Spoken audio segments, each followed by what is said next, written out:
एक दिन नबी सल्लल्लाहु अलैहि वसल्लम ने नमाज के बाद सहाबा को एक वाक़िया सुनाने के लिए जमा किया। नबी सल्लल्लाहु अलैहि वसल्लम ने फरमाया कि उनके पास एक तमीमुद्दारी नाम का इंसान आया और उसने नबी सल्लल्लाहु अलैहि वसल्लम को बताया कि एक दिन वो अपने जहाज़ पर सफ़र कर रहा था तो रास्ता भूलने की वजह से उसका जहाज़ एक आइलैंड पर जाकर रुक गया और उन्होंने उस जजीरा पर जंजीरों में जकड़ा हुआ एक इंसान देखा। इस इंसान ने इनसे कुछ सवाल किए, जिसमें पहला सवाल था, बैसन के खजूर के दरख्त फल देते हैं या नहीं? तमीमुद्दारी और उसके साथियों ने जवाब दिया, हाँ, खजूर के दरख्त वाकई फल देते हैं। उसने दूसरा सवाल पूछा, क्या तबरिया की झील में पानी है? तमीमुद्दारी और उसके साथियों ने कहा, झील में पानी बहुत ज़्यादा है। उसने तीसरा सवाल पूछा, मुझे उम्मियों के उस नबी के बारे में कुछ बताओ। तो तमीमुद्दारी और उसके साथियों ने जवाब दिया कि उन्होंने मक्का से मदीना की तरफ हिजरत कर ली है और बहुत से अरबी लोगों ने उनका इस्लाम कबूल कर लिया है। ये सुनते ही वो गुस्से से फटकारा और उसने जंजीरों को झटका दिया और कहा कि मैं दज्जाल हूँ। तो दोस्तों, एक ऐसा वक्त आने वाला है जब इंसानियत एक अजीम इम्तिहान से गुजरेगी, जहां सच झूठ से मिल जाएगा और हर आंख धोखा खाएगी। बस एक चेहरा होगा, एक फितना होगा, दज्जाल। लेकिन उस फितने का मुकाबला करने के लिए ज़मीन पर उतरेंगी दो अजीम हस्तियां, इमाम मेहदी और हज़रत ईसा इब्ने मरियम अलैहिस्सलाम।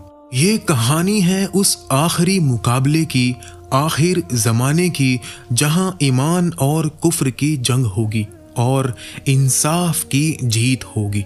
वीडियो को आखिर तक ज़रूर देखना, वरना आप कुछ राज मिस कर देंगे। दज्जाल का असल नाम अब्दुल्ला बिन सैयद था, जो एक यहूदी माँ से पैदा हुआ। दज्जाल एक इंसान होगा, लेकिन अल्लाह उसे अजीम फितना बना देगा। उसका फितना सिर्फ धोखा ही नहीं, बल्कि मैजिक, इल्यूजन और फॉल्स मिरेकल्स से भरपूर होगा। वो अपने आप को इलाह कहकर लोगों की इबादत चाहेगा। दज्जाल के पास जन्नत और जहन्नुम की तरह के दो निज़ाम होंगे, लेकिन जो उसकी जन्नत होगी वो असल में जहन्नुम होगा और जो उसकी जहन्नुम होगी असल में जन्नत। वो मरे हुए को जिंदा करने का धोखा भी देगा, जिसे सिर्फ अल्लाह कर सकता है। वो लोगों से कहेगा, अगर मैं तुम्हारे माँ बाप को जिंदा कर दूं तो क्या तुम मुझे खुदा मानोगे? लोग कहेंगे, हाँ। वो शयातीन के जरिए उनके माँ बाप के शक्ल में झूठ दिखाएगा, जो कहेंगे, बेटा ये ही तुम्हारा खुदा है। दज्जाल का फितना सिर्फ जाती नहीं होगा, वो एक निज़ाम होगा, एक ऐसा वर्ल्ड ऑर्डर जिसमें हक को झूठ कहा जाएगा, हराम को हलाल बना दिया जाएगा। सोशल मीडिया, इकोनॉमी, पॉलिटिक्स सब उसके जरिए लोगों के जहन और दिल पर कब्जा करेंगे। दज्जाल एक ऐसी टेक्नोलॉजी का यूज़ करेगा जो लोगों को हिप्नोटाइज करेगी। आज का मीडिया भी कुछ उसी का एक जरिया है। वो लोगों को रोजी रोटी से तंग करके मजबूर करेगा कि उससे बैत लें। जिसे रोजी चाहिए, बारिश चाहिए, ज़मीन में सब्ज़ा चाहिए, वो सिर्फ तब मिलेगा अगर तुम दज्जाल को मानो। जो उसका इनकार करेगा वो भूखा और प्यासा मरेगा। दज्जाल हर शहर में जाएगा सिवाय मक्का और मदीना के, क्योंकि उन दोनों शहरों के दरवाज़ों पर फरिश्ते हिफाजत पर लगे हुए होंगे। नबी सल्लल्लाहु अलैहि वसल्लम ने फरमाया, दज्जाल का फितना इतना अजीम होगा कि अगर कोई शख्स सोचे कि वो ईमान पर कायम है, वो भी उसके सामने हिल जाएगा। औरत और नए नौजवान सबसे ज़्यादा असर में आएंगे। इसलिए नबी सल्लल्लाहु अलैहि वसल्लम ने हुक्म दिया, अगर तुम दज्जाल के सामने हो तो उससे मुंह फेर लो और उसकी बातें ना सुनो, क्योंकि वो तुम्हें कंफ्यूज कर देगा। तो ये सब आखिर शुरू कैसे होगा? आखिर ज़माने के करीब दुनिया जुल्म से भर चुकी होगी। जंगो फसाद, जुल्मो सितम और हर तरफ फसाद ही फसाद होगा। लोग दुनिया के पीछे पागल हो रहे होंगे। दीन बस एक नाम रह जाएगा। मस्जिदों में सिर्फ दीवार होगी, लोगों के दिल खाली। इसी वक्त एक रात मदीना के लोग हरम के पास इकट्ठे होंगे। वो किसी को ढूंढ रहे होंगे और वो एक जवान होगा जो किसी पहाड़ी के पास छुपा बैठा होगा। लोग उसे खींचकर हरम के पास लाएंगे और जबरदस्ती उससे बैत लेंगे। वो हस्ती कोई और नहीं, वही होंगे इमाम मेहदी, जिसकी बशारत नबी सल्लल्लाहु अलैहि वसल्लम ने सदियों पहले दे दी थी। इमाम मेहदी और उनकी फौज कुस्तुनतुनिया, जो कि इस्तांबुल शहर है, फतह करके उस जंग के सामान समेट रहे होंगे कि तभी उनको खबर मिलेगी कि दज्जाल आ चुका है। ये सुनते ही इमाम मेहदी अपनी फौज को लेकर सीरिया की तरफ रवाना होंगे और वो वहां देखेंगे कि दज्जाल सचमुच आ चुका है। उसका जिस्म अजीब होगा, एक आंख अंधी और दूसरी आंख अंगारों की तरह चमकती।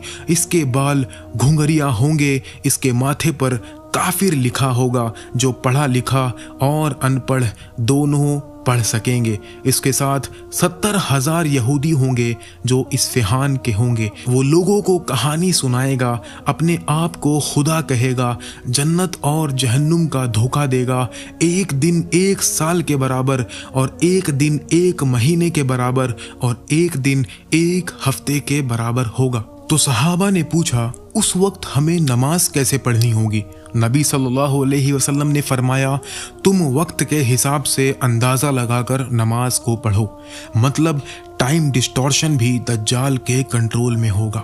वो आसमान से बारिश बरसाएगा, ज़मीन को सब्जा बनाएगा और जो उसका इनकार करेगा उसके शहरों को भूखा, सूखा और बर्बाद कर देगा।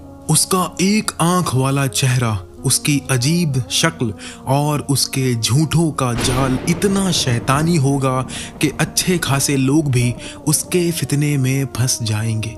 दज्जाल इस दुनिया में पैदा नहीं होगा, बल्कि वो पहले ही इस दुनिया में मौजूद है।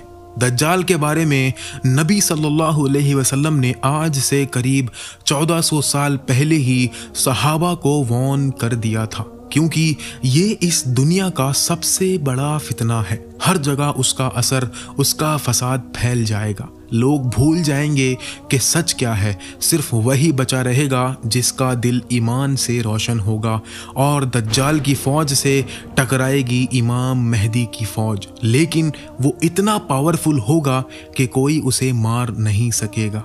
और तभी आसमान से एक अजीम नूर उतरेगा। जिब्राइल अलैहिस्सलाम के साथ हज़रत ईसा अलैहिस्सलाम दमिश्क के एक सफ़ेद मीनार पर नाजिल होंगे। उनके कपड़े जर्द रंग के होंगे, बालों से पानी टपक रहा होगा और उनके हाथ 2 फरिश्तों के कांधों पर होंगे। नबी सल्लल्लाहु अलैहि वसल्लम ने फरमाया, ईसा इब्ने मरियम तुम्हारे दरमियान नाजिल होंगे और वो दज्जाल को कत्ल करेंगे। उसके बाद हज़रत ईसा अलैहिस्सलाम इमाम मेहदी के पीछे नमाज अदा करेंगे, जो इस बात का सबूत होगा कि वो नबी बनकर नहीं, उम्मत का रहनुमा बनकर आए हैं। और जब ईसा अलैहिस्सलाम आएंगे तो लोग इमाम मेहदी से कहेंगे, आप हमें नमाज पढ़ाएं। वो कहेंगे, नहीं, आप आगे आइए, आप अल्लाह के नबी हैं। लेकिन हजरत ईसा कहेंगे, आप ही इमामत करें, ये उम्मत की इज्जत है। फिर इमाम मेहदी, हजरत ईसा और मुसलमानों की फौज दज्जाल के खिलाफ निकलती है। एक जोरदार जंग होती है। जब दज्जाल हजरत ईसा अलैहिस्सलाम को देखेगा तो नमक जैसा पिघलने लगेगा, जैसे बर्फ धूप में पिघलती है। वो भागकर बाबे लूद में छुपने की कोशिश करेगा, जहां आज इजराइल ने एयरपोर्ट बनाया हुआ है। हजरत ईसा अलैहिस्सलाम अपने हाथों से एक नेज़े के जरिए उसका कत्ल करेंगे और कत्ल के बाद वो उस नेज़े को लोगों को दिखाएंगे जिसमें दज्जाल का खून लगा होगा, ताकि सबको यकीन हो जाए कि फितना खत्म हो चुका है।